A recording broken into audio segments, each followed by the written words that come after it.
Vay, do'ppi bitdimi usta? Ha, bitti. Besh chiroyli chiqibdi, kiyib beraman.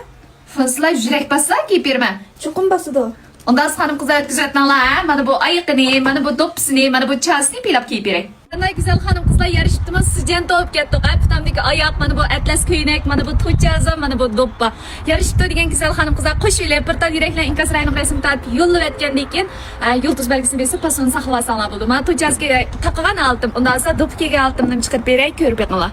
Qizlar do'ppili qaltim chiroyli chiqibdimi? Yana o'zimizning mana shunday atlas do'ppilari chiroyli xonim qizlar. Undan so'ng mana shunday chiroyli kiyimlarni tikishni xohlaydigan xonim qizlar meni qo'shmasanglar ziyon tortmaysizlar. Mumkin bo'lsa Atlaski ataylab etagini avaylab mayda mayda qadamlab Atlaski ataylab etagini avaylab